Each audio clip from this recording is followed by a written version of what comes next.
Alors aujourd'hui, on est venu voir le chantier de la salle de la piscine du Rocher, qui est effectivement une transformation assez conséquente puisqu'on a démonté toute la charpente, toute la façade.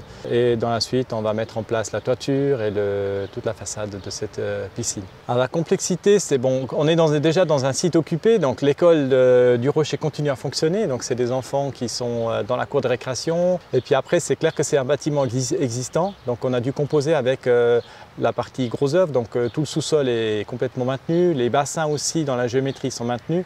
Donc c'est aussi des contraintes d'éléments qui sont déjà là, sur lesquels il a fallu recomposer un nouveau projet. Alors effectivement, la municipalité vient dans cette phase qui est la plus intéressante, qui est la reconstruction, puisque pendant 6 mois, on a pratiqué la démolition d'une bonne partie, sauf les sous-sols.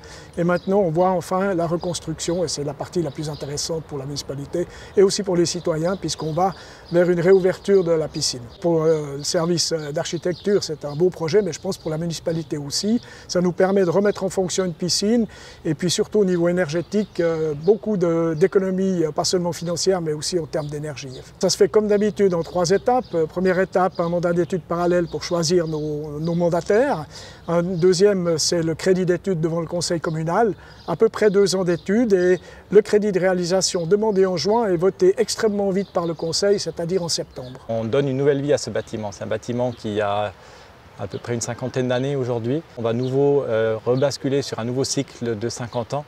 Donc nous, on est toujours parti de l'idée qu'on devait amener une plus-value à ce bâtiment. C'est des bâtiments très lumineux et c'est vraiment cet élément-là qu'on a voulu retrouver quelque part dans cette construction. Peut-être encore le mettre encore plus en avant, puisque c'est un bâtiment qui sera blanc, qui sera extrêmement clair à l'intérieur, avec quelques touches de couleurs qui vont venir aussi créer des clins d'œil par rapport à cette polychromie qu'il y avait à l'époque.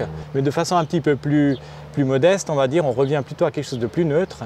Et c'est aussi quelque chose qui, à notre sens, correspond peut-être plus à ce qu'on fait aujourd'hui.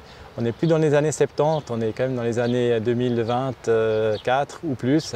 Donc on a aussi l'envie de donner une nouvelle vie, une nouvelle dynamique à ce bâtiment. C'est vrai que cette piscine va se terminer l'été prochain, donc pratiquement dans une année, jour pour jour. La salle Polysport sera à ce moment-là en chantier puisque on aura aussi l'assainissement énergétique de cette salle à faire. Donc il y a la même question qui se pose que pour la piscine, on va devoir réassainir complètement les façades, donc on remplacera également toutes les façades de ce bâtiment. Et dans une deuxième étape, peut-être ultérieure, mais dans un autre préavis, sera aussi réglée la question des vestiaires qui sont aussi un peu vétustes, et puis tout l'aménagement intérieur de la salle qui est finalement conservé aujourd'hui et qui peut-être un jour pourrait être aussi remis au goût du jour. Et le pavillon d'entrée qui est le 3e bâtiment de la composition du centre sportif qui sera également refait à cette époque-là. Donc ça veut dire qu'à partir de l'été 2025, on s'attaquera à ce bâtiment et tout l'ensemble du complexe sera terminé en fin d'année 2025.